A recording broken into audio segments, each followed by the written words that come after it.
हरे Krishna. Hello friends, स्वागत है आप सभी का हमारे यूट्यूब चैनल जिसका नाम है नर्सिंग अधिकारी। फ्रेंड्स, हमने फर्स्ट के सेशन के अंदर देखा था कि ब्रेस्ट कैंसर को स्टडी करने के लिए जो एसेंशियल एनाटॉमी फिजियोलॉजी होती है, फैक्ट्स होते हैं, क्या रिस्क फैक्टर्स होते हैं ब्रेस्ट कैंसर के लिए, और क्या साइन एंड सिम्टम्स होते हैं, क्या टाइप्स होते हैं ब्रेस्ट कैंसर के, वो सब हमने अभी तक स्टडी किए हैं। तो फ्रेंड्स, इस सेशन के अंदर हम क्या करेंगे, इस चैप्टर का नेक्स्ट पोर्शन देखेंगे जिसके अंदर हम देखेंगे कि ब्रेस्ट कैंसर के डायग्नोसिस के लिए क्या-क्या डायग्नोस्टिक टूल्स यूज़ किए जाते हैं, प्रिवेंशन कैसे किया जाता है और ब्रेस्ट कैंसर का मैनेजमेंट कैसे किया जाता है। तो फ्रेंड्स, शुरू करते हैं बिना किसी देरी के हमारे इस चैप्टर को, हमारे किससे, डायग्नोस्टिक इवैल्यूएशन से। तो क्या डायग्नोस्टिक इवैल्यूएशंस कर सकते हैं, वो हम देखते हैं ब्रेस्ट कैंसर के लिए।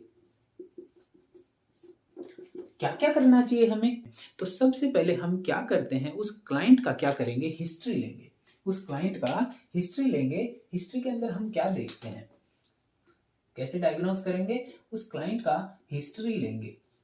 हिस्ट्री में क्या देखेंगे, हम देखते हैं कि वो क्लाइंट है, उसके फैमिली हिस्ट्री में ये कैंसर था, फैमिली हिस्ट्री में ये कैंसर था। ये क्लाइंट रिवील करेगा कि मेरी फैमिली ही के अंदर ऐसे ऐसे किसी को ब्रेस्ट कैंसर ऑलरेडी है। तो उसकी फैमिली हिस्ट्री क्या मिलेगी आपको, पॉजिटिव मिल सकती है। ठीक है। और क्या देखते हैं, आप देखते हैं कि उस क्लाइंट के अंदर वो क्लाइंट रिवील करेगा, बताएगा आपको कि उसको जो प्यूबर्टी है उसका इनिशिएशन बहुत ही पहले हो गया था, उसके तय समय से पहले उसको प्यूबर्टी के फीचर्स आ गए थे। और क्या बताएगा, और वो बताएगा कि उसको जो मेनापोज है, अगर मान लीजिए लेडी ओल्डर है, देन वो बताएगी कि उसके अंदर लेट मेनापोज हुआ था, means the cessation of menstrual cycle क्या हुआ था, लेट सीजेशन हुआ था उसका। और क्या देखते हैं, और वो बताएगी आपको कि उसने पूरी अभी तक की लाइफ के अंदर कंसीवेशन के बाद उसकी जो कंसीवेशन है वो एक वायबल पीरियड तक नहीं पहुंच पाई थी। तो आप क्या देखते हैं कि वो बताएगी आपको कि उसकी फैमिली हिस्ट्री के अंदर ये सब चीजें हैं। ब्रेस्ट कैंसर अर्ली मेनार्क है, लेट मेनापोज है, नलीपेरिटी है। इसके अलावा उसकी एज और ओबेसिटी वाले फीचर्स भी आपको देखने को मिलेंगे पॉजिटिव।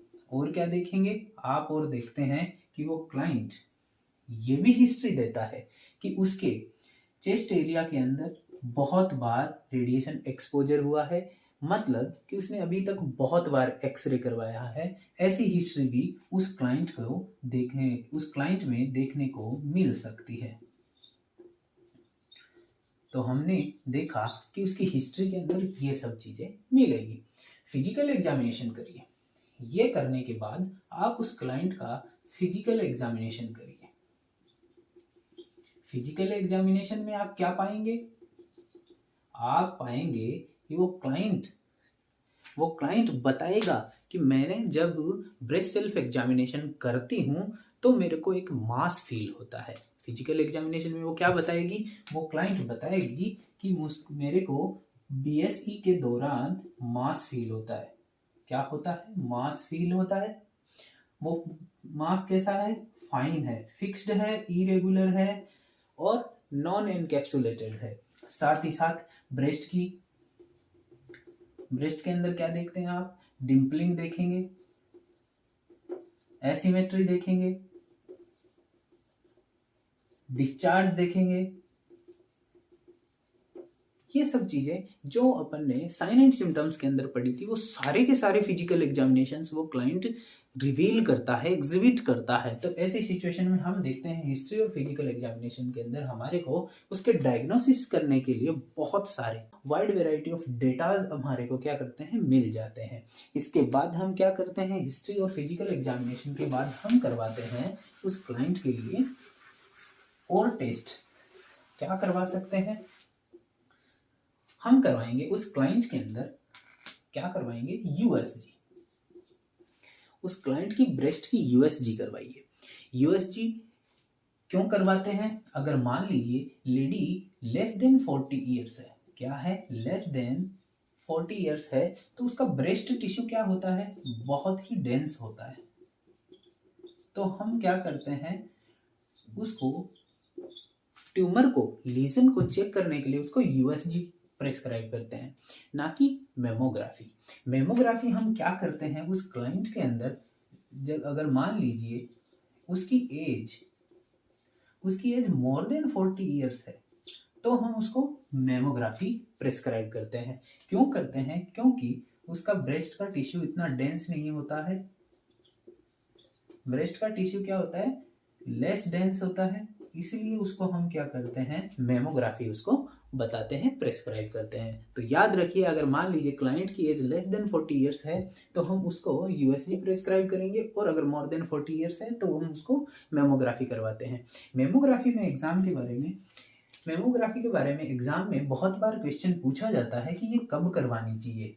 तो आपको पता होना चाहिए, ये जो मेमोग्राफी है, according to American Cancer Society, ACS, American Cancer Society के अकॉर्डिंग, ये जो ब्रेस्ट कैंसर से प्रिवेंशन के लिए मेमोग्राफी मोर देन 40 ईयर्स की एज के बाद हर लेडी को एनुअली करवानी चाहिए। कब करवानी चाहिए, एनुअली, एवरी ईयर उसको एक बार क्या करवानी चाहिए, मेमोग्राफी करवानी चाहिए।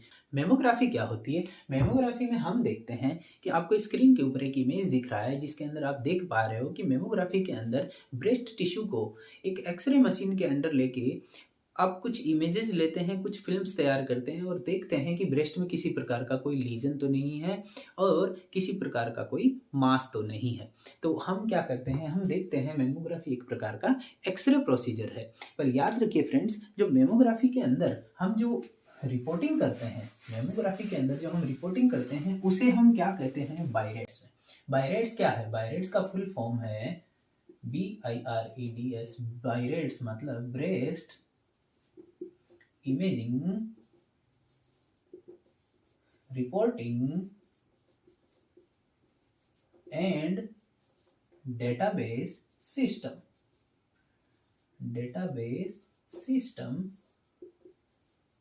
स्कोर मीन्स, बायरेट्स का मतलब है ब्रेस्ट इमेजिंग, ब्रेस्ट की जो इमेजिंग करी है आपने मेमोग्राफी के थ्रू, उसकी रिपोर्टिंग और उसके डेटाबेस को तैयार करने का एक स्कोर होता है, जिसके अंदर हम स्कोरिंग करते हैं 0 to लेके 6 तक, 0 to 6 तक करते हैं। तो आपसे एग्जाम में बहुत बार पूछा जाता है कि मेमोग्राफी का रिजल्ट किस में शो किया जाता है, किस यूनिट्स में शो किया जाता है, तो हम उसे कहते हैं बायरेट्स। ठीक है, क्या कहते हैं, बायरेट्स के अंदर। बायरेट्स का फुल फॉर्म क्या है, तो आपको पता होना चाहिए, breast imaging reporting and database system score. ठीक है, ये है बायरेट्स का फुल फॉर्म। तो हम देखते हैं बायरेट्स कब करवाते हैं, सॉरी मेमोग्राफी कब करवाते हैं। मेमोग्राफी सब according to American Cancer Society हम कब करवाते हैं, ये मोर देन 40 ईयर्स की एज के बाद हर लेडी को एनुअली करवानी चाहिए। ठीक है, मेमोग्राफी कैसा प्रोसीजर है, एक्सरे प्रोसीजर है। ठीक है, तो आपको ये सब चीज़ें मेमोग्राफी के बारे में पता होनी चाहिए। और हम क्या करवा सकते हैं, क्लाइंट को डायग्नोस करने के लिए उसको ब्रेस्ट कैंसर हुआ है कि नहीं हुआ है, उसके बाद हम करवा सकते हैं इस क्लाइंट के अंदर। नेक्स्ट, हमने पहले हिस्ट्री करवाया था, फिजिकल एग्जामिनेशन लिया, थर्ड यूएसजी करवाया, फोर्थ हमने उसका मेमोग्राफी करवाया, पांचवा हम उसका ट्यूमर मार्कर्स करवाते हैं। ट्यूमर मार्कर्स करवाते हैं, ट्यूमर मार्कर्स क्या करवा के हम चेक कर लेते हैं कि जो ब्रेस्ट कैंसर के लिए स्पेसिफिक ट्यूमर मार्कर्स हैं वो हम उस क्लाइंट के अंदर क्या करते हैं, देखते हैं, उनका लेवल चेक करते हैं। कौन कौन से करवाते हैं, हम देखते हैं उस क्लाइंट के अंदर CA2729 करवाते हैं, उस क्लाइंट में हम करवाते हैं CA153, उस क्लाइंट के अंदर हम करवाते हैं ईस्ट्रोजन रिसेप्टर, उस क्लाइंट में हम करवाते हैं प्रोजेस्टेरोन रिसेप्टर, उस क्लाइंट के अंदर हम करवाते हैं ट्यूमर सप्रेशर जीन्स के BRCA1 और BRCA2। ये सब ट्यूमर मार्कर्स हम उस क्लाइंट के अंदर करवाते हैं ब्रेस्ट कैंसर से उस क्लाइंट को डायग्नोस करने के लिए। और क्या करवाएं उस क्लाइंट के अंदर, हम करवा सकते हैं उस क्लाइंट के अंदर, अभी भी बहुत सारे हैं जिनसे ये सभी के सभी अभी तक इन्होंने क्या नहीं किया है, कंफर्म नहीं किया है कि उस क्लाइंट को ब्रेस्ट कैंसर ही है। कन्फर्मेटरी टेस्ट जो होता है कैंसर के लिए, किसी भी प्रकार के कैंसर की बात हो गई, वो बायोप्सी होता है। ठीक है, तो हम कन्फर्मेटरी टेस्ट करवाते हैं बायोप्सी। ब्रेस्ट कैंसर के लिए भी बायोप्सी ही कन्फर्मेटरी टेस्ट है। This is the confirmatory test.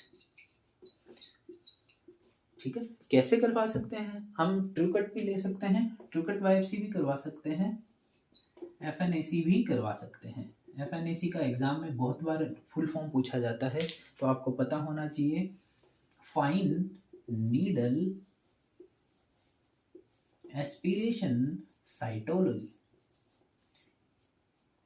Fine needle aspiration cytology क्या मतलब है इसका? इसके अंदर क्या किया जाता है कि जो टिश्यू है उसके अंदर हम क्या करते हैं, जहाँ पे कैंसर हो गया है, जहाँ पे ट्यूमर हो गया है, उस ट्यूमर वाली जगह के अंदर हम क्या करते हैं, बहुत ही पतली नीडल, फाइन नीडल मतलब बहुत ही पतली नीडल इंट्रोड्यूस कर लेते हैं और एस्पिरेट कर लेते हैं। एस्पिरेशन मतलब एस्पिरेट कर लेते हैं वहाँ की सेल्स को, और साइटोलॉजी मतलब उसका साइटोलॉजिकल एग्जामिनेशन किया जाता है, उसका साइटोलॉजिकली उसको इवेल्युएट किया जाता है, मतलब सेल्स का एग्जामिनेशन किया जाता है। तो फाइन नीडल मतलब फाइन नीडल को इंट्रोड्यूस करके एस्पिरेट करके उन सेल्स की स्टडी करी जाती है। This is the FNAC, fine needle aspiration cytology. ठीक है, तो हम क्या करवा सकते हैं, बायोप्सी करवा सकते हैं। और क्या करवा सकते हैं हम उस क्लाइंट के अंदर, और हम करवा सकते हैं PET-CT। क्या करवा सकते हैं? PET-CT, जिसको हम PET-CT कहते हैं। क्या करवा सकते हैं? PET-CT हम करवा सकते हैं। PET-CT स्कैन, ये क्या होता है? ये भी एक प्रकार का एक्सरे प्रोसीजर ही होता है, CT स्कैन का प्रोसीजर ही होता है। ठीक है, CT स्कैन में भी एक्सरेज ही यूज करी जाती है, बट फुल फॉर्म इसका है positron emission tomography computerised tomography scan. ठीक है, तो positron emission tomography, PET-CT scan में क्या करते हैं? PET-CT स्कैन के अंदर हम एक ग्लूकोज के जैसा ही सब्सटेंस होता है जिसे हम कहते हैं FDG18। FDG मतलब फ्लोरो डीऑक्सी ग्लूकोज, फ्लोरो डीऑक्सी ग्लूकोज। ये ग्लूकोज के जैसा ही एक सब्सटेंस है, ग्लूकोज ही है एक तरह का, जिसे हम FDG कहते हैं। इसको हम पिला के क्या करते हैं कि ये एक तरह का रेडियो ट्रेशर होता है, इसको पिला के हम CT स्कैन करते हैं, जिससे हम देखते हैं कि बॉडी की वो सेल्स जो कि नॉर्मल सेल्स की अपेक्षा ज़्यादा डिवाइड हो रही है, उन सेल्स के अंदर ये ग्लूकोज जाके ज़्यादा एब्जॉर्ब होता है, या वो सेल्स इस ग्लूकोज को ज़्यादा एब्जॉर्ब करती हैं। तो उससे हम ये पता लगा लेते हैं कि एबनॉर्मल सेल्स बॉडी के अंदर कहाँ हैं उस CT स्कैन से। तो हम देखते हैं कि PET-CT के अंदर बॉडी के अंदर ब्रेस्ट कैंसर होने के पश्चात अदर और किन ऑर्गन्स के अंदर ये ग्लूकोज ज़्यादा मात्रा में एब्जॉर्ब हो रहा है, उस एरिया के अंदर हम ये रूल आउट करते हैं कि कहीं वहाँ का कैंसर तो नहीं हो गया है। तो PET-CT स्कैन का जो मुख्य उद्देश्य होता है, टू रूल आउट मेटास्टेसिस होता है, मेटास्टेसिस का पता लगाने का होता है। तो ये सब हम कर सकते हैं क्लाइंट को जिसका ब्रेस्ट कैंसर हो गया है, उसको डायग्नोसिस करने के लिए क्या करवा सकते हैं हम? उसका हिस्ट्री लेते हैं, हम उसका फिजिकल एग्जामिनेशन करते हैं, उसका USG करवाते हैं, उसका मेमोग्राफी करवाते हैं, उसके ट्यूमर मार्कर्स करवाते हैं, उसकी बायोप्सी करवाते हैं, उसका PET-CT करवा लेते हैं। ये सब हमारे लिए उस क्लाइंट को डायग्नोस करने के लिए बहुत ही हेल्पफुल होते हैं। अब चलते हैं प्रिवेंशन की तरफ। प्रिवेंशन कैसे करते हैं क्लाइंट जिसको ब्रेस्ट कैंसर हो सकता है? ब्रेस्ट कैंसर से बचाव के लिए हम क्या करते हैं, उस क्लाइंट को सजेस्ट करते हैं कि आप क्या करिए, breast self examination. Breast self examination क्या करते हैं प्रिवेंशन के लिए? Breast self examination. एग्जाम में इस पोर्शन में से हमेशा एग्जाम में क्वेश्चन पूछा जाता है। कैसे कैसे क्वेश्चन हो सकता है कि ब्रेस्ट सेल्फ एग्जामिनेशन कब करना चाहिए? नहाने के पहले करना चाहिए, नहाने के दौरान करना चाहिए, नहाने के बाद करना चाहिए, दिन में कभी भी कर लेना चाहिए। तो आपका आंसर यहाँ पे क्या होता है? व्हाइल इन बाथ, जब नहा रहे होते हैं तभी। क्यों करते हैं ऐसा? व्हाइल इन बाथ ही क्यों करते हैं? क्योंकि हम देखते हैं कि उस टाइम वाटर के कारण, वाटर एंड सोप के कारण थोड़ा सा आप उस एरिया के अंदर क्या करते हैं, सोप्स के वाटर और सोप के कारण ब्रेस्ट एरिया स्लिपरी होता है, जिसके कारण हम अच्छे से पूरे एरिया को इवेल्युएट कर लेते हैं। तो आपका एग्जाम में ये जो क्वेश्चन आता है उसका आंसर होता है कि व्हाइल इन बाथ, हम जब बाथिंग कर रहे होते हैं उसी दौरान करते होते हैं। ठीक है, और ये जो ब्रेस्ट सेल्फ एग्जामिनेशन है इसका भी एक समय होता है कि महीने में कभी भी ये नहीं किया जाता है, ये हमेशा एक फिक्स टाइम पे किया जाता है। कब किया जाता है कि अगर मान लीजिए ब्रेस्ट सेल्फ एग्जामिनेशन कर रहे हैं, वो एक नॉर्मल लेडी है, एक नॉर्मल लेडी है तो मेंस्ट्रुएशन के 7वें से 10वें दिन करते हैं। कब करते हैं? मेंस्ट्रुएशन के 7th to 10th डेज पे ये किया जाता है। अगर मान लीजिए ये क्लाइंट है, कौन सा? आफ्टर मेनापोज का है, जिसको मेनापोज हो चुका है, तब हम कब करेंगे? हम करेंगे fixed day of a month. हम किसी महीने के अंदर एक किसी फिक्स दिन पे ये कर लेते हैं, fix day of a month. Second, अगर मान लीजिए ये क्लाइंट है वो हिस्टेक्टमी के बाद है, पोस्ट हिस्टेक्टमी वाला क्लाइंट है, तो हम कब करते हैं? हम फिर भी क्या करते हैं? Fixed day of a month. Month के अंदर एक फिक्स दिन करते हैं। अगर मान लीजिए क्लाइंट ओसीपी टेकिंग लेडी है, तब हम कब करेंगे? हम करते हैं ये before starting a new packet. नया पैकेट स्टार्ट करने से पहले, ओसीपी का नया पैकेट स्टार्ट करने से पहले हम ये क्या करेंगे? ब्रेस्ट सेल्फ एग्जामिनेशन करेंगे। कब करते हैं? देखो, चारों परिस्थितियां आपको याद होनी चाहिए, एग्जाम में कोई भी पूछी जा सकती है, ये एग्जाम में हर बार पूछी गई है, परंतु आपको इन तीनों के लिए भी तैयार होना चाहिए कि अगर एक क्लाइंट है जो मेनापोज के बाद अगर कर रही है ब्रेस्ट सेल्फ एग्जामिनेशन, तो कब करेगी। हिस्टेक्टोमी के बाद एक क्लाइंट क्या करना चाह रहा है? ब्रेस्ट सेल्फ एग्जामिनेशन कर रहा है, तो उसे कब करना चाहिए? तो आपका आंसर क्या होता है? Fix day of a month. अगर मान लीजिए क्लाइंट ओसीपी ले रहा है, ओरल कॉन्ट्रासेप्टिव पिल्स ले रहा है, तब उसे कब करना चाहिए? उसे करना चाहिए before starting a new packet, नया पैकेट स्टार्ट करने से पहले। तो ये हो गया हमारा प्रिवेंशन। है हम मैनेजमेंट की तरफ। मैनेजमेंट कैसे करेंगे इस क्लाइंट का? मैनेजमेंट हम इस क्लाइंट का 3 तरह से करते हैं। Number 1, medical management. Medical management के अंदर हम क्या क्या करेंगे? Medical management. सेकेंड, हम करते हैं सर्जिकल मैनेजमेंट। थर्ड, हम देखेंगे इसका नर्सिंग मैनेजमेंट। तो मेडिकल मैनेजमेंट में हम क्या क्या करते हैं इस क्लाइंट को? मेडिकल मैनेजमेंट में हम करते हैं सबसे पहले रेडियोथेरेपी। इसको क्लाइंट को क्या देंगे? रेडियोथेरेपी। रेडियोथेरेपी के अंदर क्या करते हैं? जहाँ पे ट्यूमर हुआ है उस एरिया को क्या किया जाता है? ब्रेकीथेरेपी या टेलीथेरेपी देके हम क्या करते हैं? उस लीजन को, जहाँ पे कैंसरस ट्यूमर हुआ है, उस लीजन को कम करने की कोशिश करते हैं और उसको डिस्ट्रॉय करने की कोशिश करते हैं। ठीक है, तो सबसे पहले हम क्या करते हैं? उस क्लाइंट को रेडियोथेरेपी देते हैं। इसके बाद हम क्या करेंगे मेडिकल मैनेजमेंट में? इसके बाद हम देते हैं कीमोथेरेपी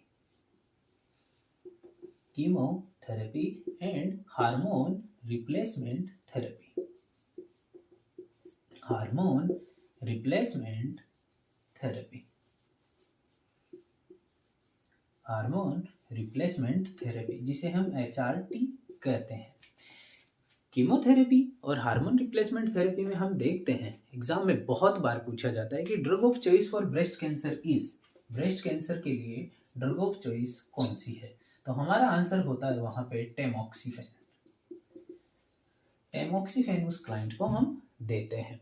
परंतु याद रखिए, टेमोक्सिफेन कौन सी क्लास की ड्रग है? एक बार ये भी एग्जाम में पूछा जाता है। टेमोक्सिफेन जो क्लास की ड्रग है वो एंटी एस्ट्रोजन SERM है। क्या है? Anti estrogen selective estrogen receptor modulator है। क्या है? ईस्ट्रोजन रिसेप्टर मॉड्यूलेटर है, सर्म कैटेगरी की ड्रग है। तो हम एग्जाम के अंदर देखते हैं कि टेमोक्सिफेन से रिलेटेड हमारा क्वेश्चन पूछा जाता है कि drug of choice for breast cancer is tamoxifen, और ये किस क्लास की ड्रग है? एंटी ईस्ट्रोजन SERM क्लास की ड्रग है। SERM मतलब selective estrogen receptor modulator class की ड्रग है। पर फ्रेंड्स, ये जो हम देते हैं इस क्लाइंट को कीमोथेरेपी, एक विशेष तरीका होता है देने का। हम क्या करते हैं इस क्लाइंट के अंदर? हम देखते हैं कि एज वाइज भी हम इस चीज को लेके चलते हैं। कैसे कि अगर मान लीजिए क्लाइंट प्री मेनापोजल है। क्या है? प्री मेनापोजल, मेनापोज से पहले, तो हम क्या करते हैं? उसे एंटी एस्ट्रोजन ड्रग देंगे, एंटी एस्ट्रोजन ड्रग देंगे। अगर मान लीजिए वो क्लाइंट पोस्ट मेनापोजल है तो हम देखते हैं उसके अंदर देते हैं एरोमेटेज इनहिबिटर।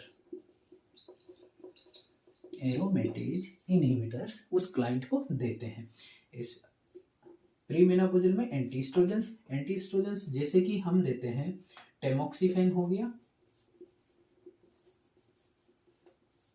टेमोक्सिफेन और मेलॉक्सिफेन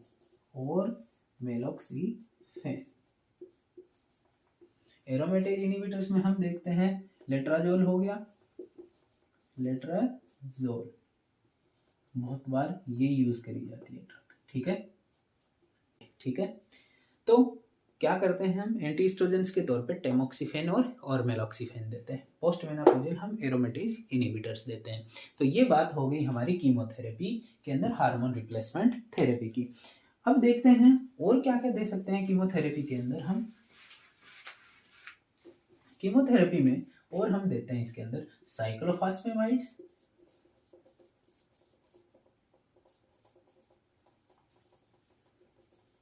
5-FU और विंका एल्केलॉइड्स भी इसके अंदर दिए जाते हैं। विंका एल्केलॉइड्स जो होते हैं वो दिए जाते हैं। ठीक है।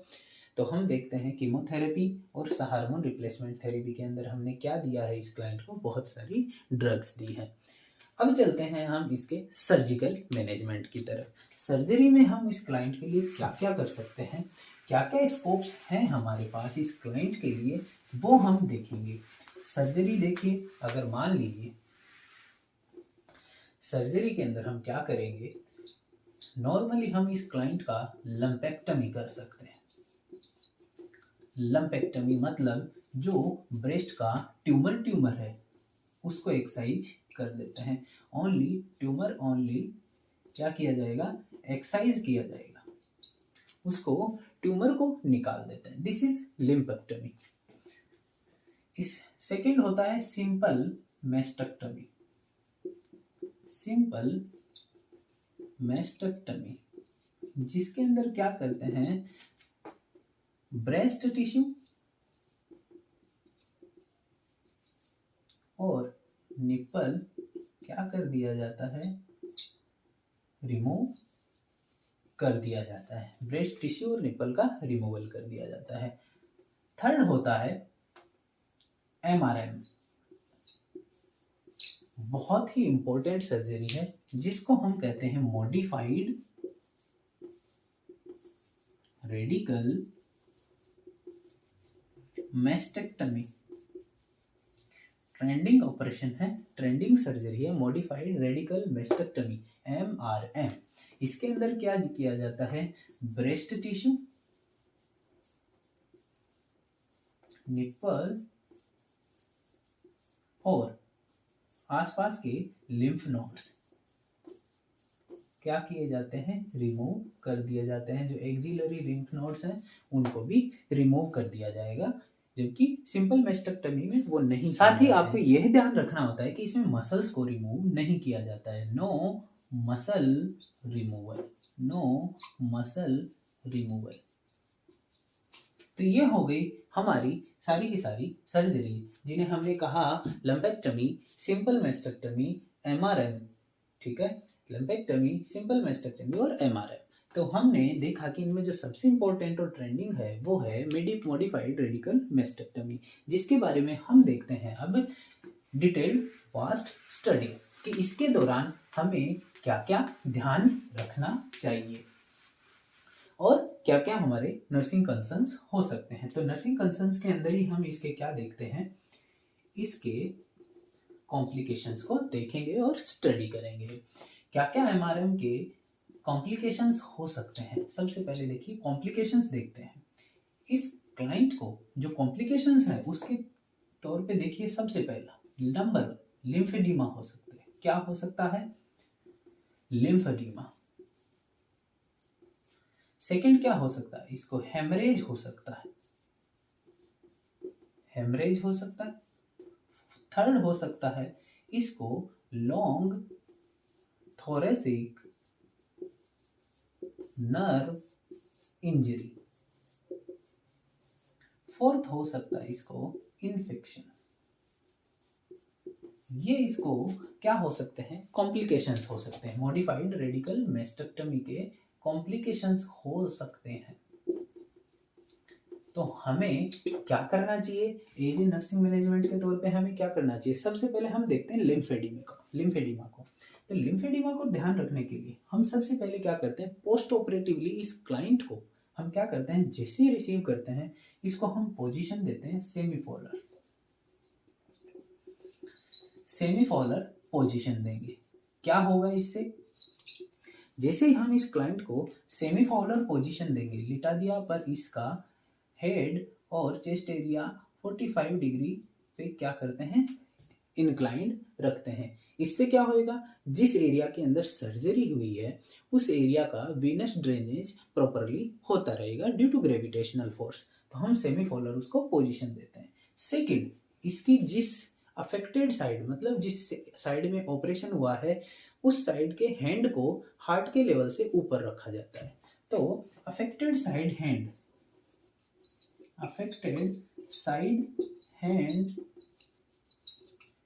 to be hand to be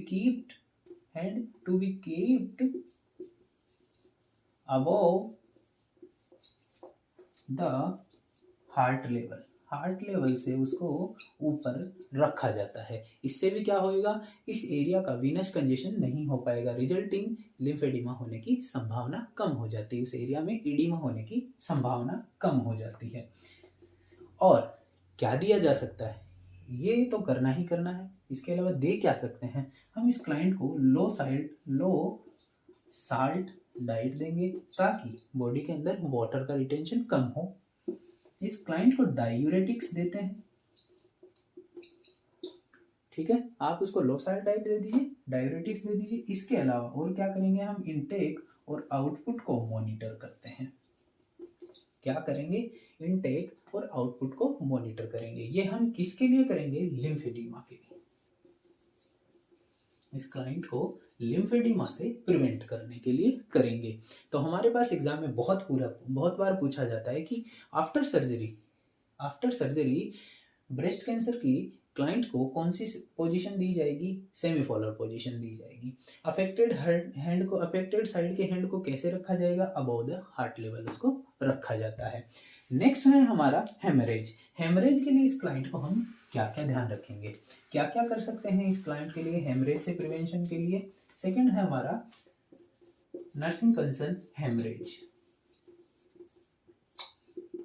haemorrhage के लिए हम क्या कर सकते हैं, इस क्लाइंट के लिए हम इस क्लाइंट को हेमरेज से प्रिवेंट करने के लिए हम क्या करते हैं, प्रॉपरली इसकी साइट को, वुंड साइट को बार बार चेक करते हैं।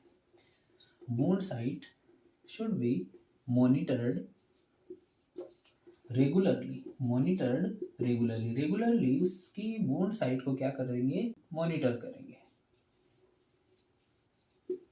वुंड साइट को रेगुलरली मॉनिटर करेंगे। साथ ही साथ याद रखें, इस क्लाइंट को बहुत ज़्यादा चांस होता है इस क्लाइंट को नेग्लिजेंसी का, कि हम इसके सिर्फ वुंड साइट को चेक कर लेते हैं परंतु स्किन फ्लैप्स के थ्रू ये ब्लीडिंग होके नीचे जाती रहती है और पूरा बेड ब्लड शेड हो जाता है। तो आप क्या करते हैं, इस क्लाइंट की बेडशीट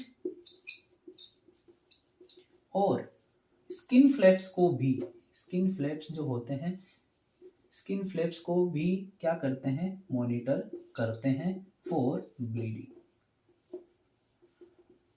ब्लीडिंग के लिए मॉनिटर करते हैं। ये हम उसके क्या कर सकते हैं, सेकंड जो कंसर्न है हमारा हेमरेज, उससे प्रिवेंट करने के लिए कर सकते हैं। साथ ही साथ हम इसका फिर हीमोग्राम क्या करते हैं, इवेल्युएट करवाते रहते हैं। डायग्नोसिस के लिए क्या करवाते हैं, हीमोग्राम करवाते रहते हैं, इसका हीमोग्लोबिन बार बार चेक करवाते रहते हैं कि बॉडी के अंदर बहुत ज़्यादा हेमरेज तो नहीं हो गया है। थर्ड है हमारा कंसर्न जिसे हम कह रहे हैं long thoracic nerve injury. Third हमारा कंसर्न है long thoracic nerve injury. Long thoracic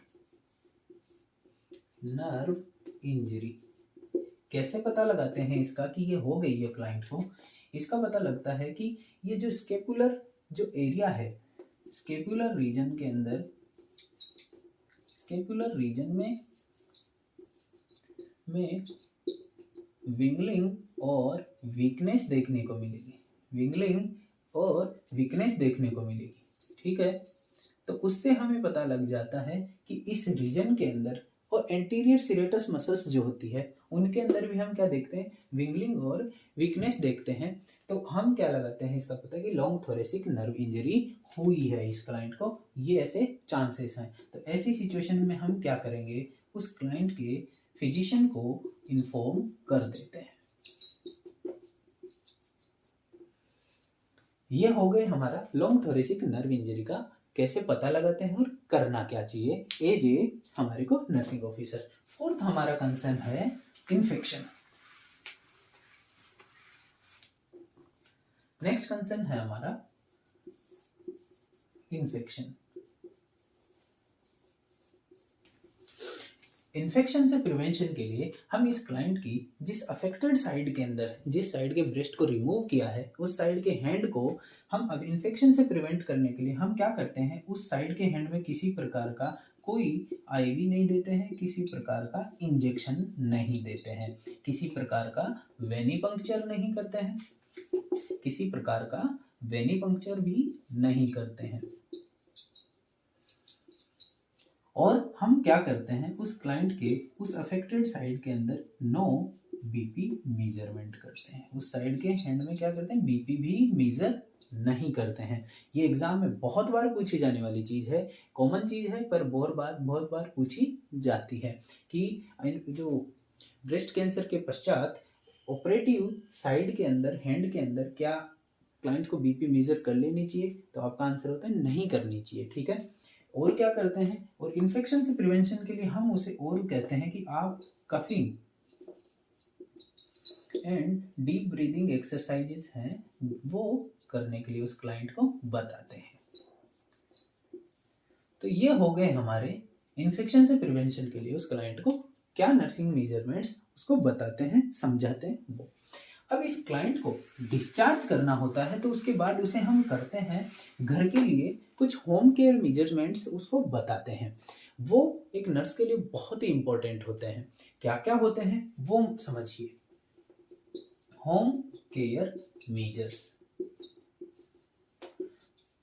ये during at the time of discharge हम इस क्लाइंट को इंस्ट्रक्ट करते हैं टीचिंग्स के तौर पे। क्या क्या कहते हैं, हम इसे कहते हैं कि don't use affected side hand for few days. कुछ दिनों के लिए आप अफेक्टेड साइड के हैंड को यूज ना करें। और क्या बताते हैं, हम उसे बताते हैं कि if you are doing gardening then you can do gardening.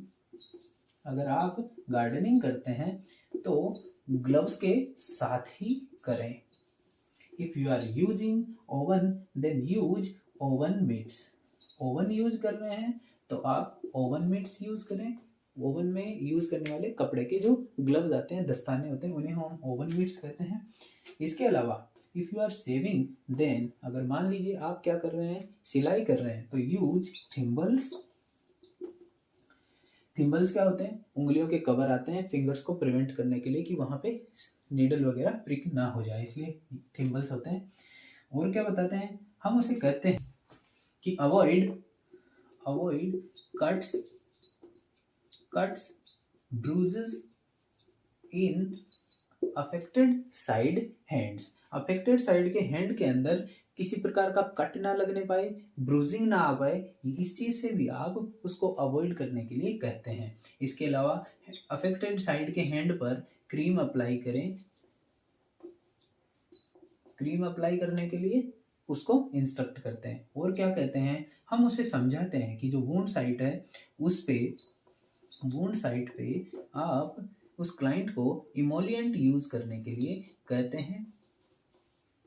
और क्या समझाते हैं, और उसे समझाते हैं कि आप जो रिमेन्ड ब्रेस्ट है उसका भी कंटिन्यूअसली रेगुलरली आप उसका क्या करें, रिमेन्ड ब्रेस्ट का ब्रेस्ट सेल्फ एग्जामिनेशन करते रहें। अगर इसमें किसी प्रकार की आपको किसी भी प्रकार की एबनॉर्मलिटी दिखती है तो आप फिजिशियन को नोटिफाई करें। तो आप रिमेन्ड जो ब्रेस्ट है उसके ब्रेस्ट सेल्फ एग्जामिनेशन के बारे में भी उसको बताते हैं। Breast self examination of remained breast. तो ये सब कुछ हम जो होम केयर मेजरमेंट्स है उस क्लाइंट को घर के लिए उसे बताते हैं, इंस्ट्रक्ट करते हैं। यहाँ हमारा होता है ब्रेस्ट कैंसर पूरा। तो आशा करता हूँ फ्रेंड्स ये सेकंड सेशन भी आपको पसंद आया होगा। अगर आपको वीडियो सच में पसंद आया है तो आप वीडियो को लाइक करिए, चैनल को सब्सक्राइब करिए और अपने फ्रेंड्स के साथ इसको शेयर करिए। धन्यवाद।